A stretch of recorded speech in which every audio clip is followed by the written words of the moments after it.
زما عزتمندو نن درته د جمعې مبارکې د ورځې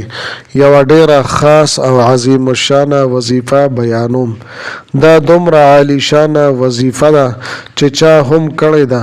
الله جل شانه په خپل مقصد کې په خپل حاجت کې ورته کامیابي ورعطا کړې ده.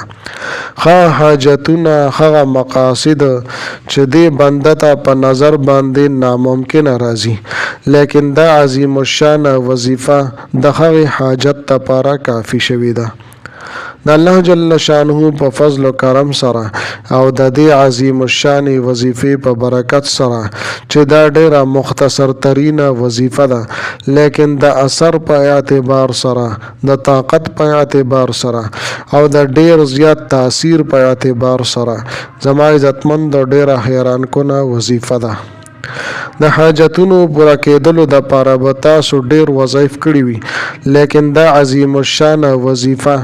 او د دې حیرانونکي کمالات تاسو به چرته نه وي لیدلي. لیکن کله چې زما عزتمندو تاسو دا وظیفه وکړله پوره توجه او دیان سره، انشاءالله تعالی د دې حیران کن کمالات به تاسو په خپله باندې محسوس کړئ. زما عزتمندو لکه څنګه چې د جمعې مبارکې دا ورځ د تمامو ورځو سرداره ده، ډیر یو ځان له اوچت مقام او ډیر لوی حیثیت او اوچته مرتبه لري. دغه شانتې زما عزتمندو دا نن چې زه تاسو ته کومه وظیفه بیانوم دا په تمام وظایفو کې ځان ته یو ډیر لوی حیثیت لري. ډیره عالیشانه ډیره مجربه وظیفه ده،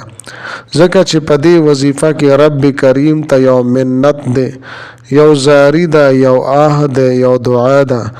کوم بنده چې الله جل شانه نه په عاجزۍ سره په منت او زارۍ سره او بار بار دعاګانې غواړي، غوښتنه کوي، نو الله جل شانه د دې بنده نه ډیر زیات خوشحالیږي. که انسان ته یو حاجت وړاندې کې یا د څه دپاره ورته ووایي، یو پیره ورته ووایي ستا کار بوکي، په دویم ځل ورته ووایي ستا کار بوکي، خو که بار بار ورته وایي نو انسان په دې باندې تنګېږي. خو زما عزتمندو دا یو د الله جل شانه ذات دی چې یو بني ادم څومره هم د الله جل شانه نه دعاګانې غواړي، سوالونه کوي، دومره الله جل شانه ډیر زیات خوشحالیږي. لہذا زما عزتمندو مونږ ته پکار دي چې کله مونږ څه پریشانو مصیبت کې راګیر شو او مونږ دغه آه دغه فریاد مونږ الله جل شانه ته وکړو، نو الله جل شانه به ضرور زمونږ او ستاسو مدد کوي. لہذا محترمو چې مونږ هم یوه لمحه ضایع نکړو چې کله هم مونږ ته څه حاجت راپېښ شي، څه مقاصد وي، مشکلاتو کې پریشانو کې راګیر شو، نو چې مونږ الله جل شانه طرف ته متوجه کیږو. د مخلوق د محتاجۍ نه د الله جل شانه وساتي. زما عزتمندو مخلوق به تا رسوا کوي، لیکن خالق او مالک ذات چې الله جل شانه دی بے پناه به تاسو ته عطا کوي او د داسې ځای نه به الله جل شانه درکوي چې د ستاسو په وهم او ګمان کې به هم نه وي، ستاسو تصور کې به هم دا خبره نه راځي چې رب کریم د کوم طرف نه زما د حاجتونه پوره کړل، زما د مشکلات ختم کړل. لہذا زما عزتمندو مونږ ته چې کله هم څه داسې حالات مخې ته راشي چې فوراً مونږ الله جل شانه طرف ته متوجه کیږو، په عبادت سره، په ذکر اذکار سره، په وظایفو سره. زما عزتمندو دا خبره تاسو یاد ساتئ چې په ذکر اذکار سره، په وظایفو سره الله جل شانه سره د انسان یو تعلق جوړیږي، دې سره د خالق او د مخلوق رابطه جوړیږي. دا مونږ چې کوم وظایف کوو دا د الله جل شانه د کلام پاک وظایف دي. دا مونږ چې کوم وظایف کوو دا د الله جل شانه د اسماء مبارکه وظایف دي. نو زما عزتمندو کله چې مونږ دا وظایف وکړو زمونږ تعلق الله جل شانه سره جوړ شي، نو بیا چې د هغې نه پس څه دعا هم غواړو الله جل شانه زمونږ هغه دعاګانې قبلوي او رد کوي یې نه. لہذا زما عزتمندو مونږ ته پکار دي چې فوراً الله جل شانه طرف ته متوجه شو او د دې خاصو وظایفو په ذریعه د الله جل شانه نه وغواړو، که د کاروبار حوالې سره وي، که د روزګار حوالې سره وي، که د رشتې حوالې سره وي، یا نور سکار دی وی سحاجت دی وی د مال دولت د رزق تنگسیا کې مبتلا ان شاء الله تعالی بے پناه به الله جل شانه تاسو ته درعطا کوي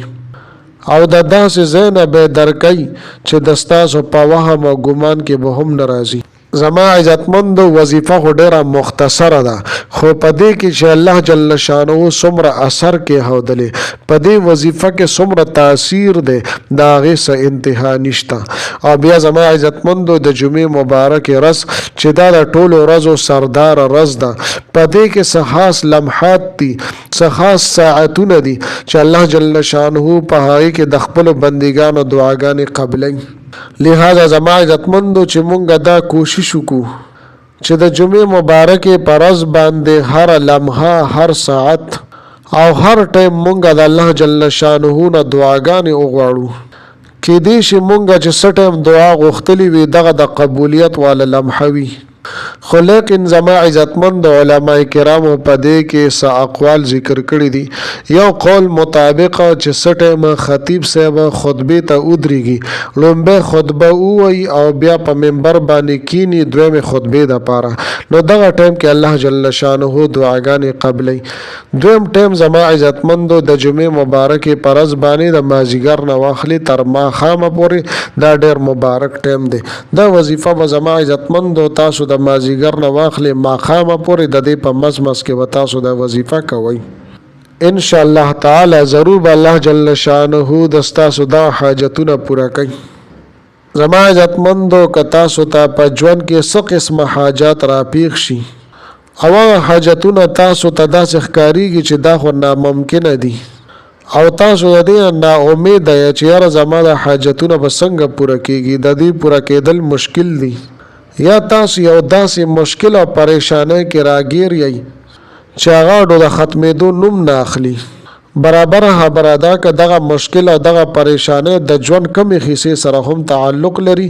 ان شاء الله تعالی د الله جل شانه په فضل و کرم سره او د دې وظیفې په برکت او توفیل سره به الله جل شانه د ستاسو د پریشانۍ مشکلات ختم کړي زما عزتمند اوس راځم وظیفې طرف ته مکمل ترتیب او طریقه کار زه تاسو ته بیانوم خو د وظیفې بیانولو نه مخکې تاسو ټولو ناظرینو سامعینو په خدمت کې دا درخواست دی چې تاسو هسې هم ویډیو ګورئ په اول ځل باندې مو زما د دې چینل وزټ کړي وي او دا چینل مو لا تر اوسه پورې سبسکرایب کړي نه وي نو برای مهرباني دا چینل سبسکرایب کړئ سبسکرایب سره خوا کې د ټلۍ والا نشان دی دا تاسو کلیک کړئ او سلیکټ آلی کړئ د دې لپاره چې د هر راتلونکي کی ویډیو نوټیفیکیشن تاسو ته ملایويږي زما عزتمندو کچری تاسو ما سره رابطه کول غواړئ نو په سکرین باندې تاسو ته واتس اپ نمبر ښکاریږي زما عزتمندو زما د حوصله افزایی لپاره ویډیو ضرور لایک کوئ او لاندې کمنټ کې تاسو ماشاءالله سبحان الله جزاک الله یا د دې په شان د نور خپل الفاظ منشن کوي ولیکئ د لپاره چې مال حوصله افزایی ملایويږي او نو ډېر خپل وظایف ز تاسو ته په دې چینل کې راوړم زما عزتمندو وظیفه دا ترتیب او طریقه کار دا دی چې د جمعې پر ورځ باندې کله چې تاسو د مازدیګر مونځ وکړو نو یو خاموش ځای کې به تاسو کېنئ چې ستاسو توجه او دھیان برابر وي تاسو به تسبیح یا کاونټر به تاسو راوالی د ټولو نه مخکې 3 پیرې به تاسو درود شریف ولولئ خدا د چې درود ابراهیمی یعنی اللهم صل علی محمد وعلى ال محمد دا تاسو ولولئ د دې نه پس به بسم الله الرحمن الرحیم بسم الله الرحمن الرحیم دا به 100 مرتبه سل پیرې ولولئ او بیا به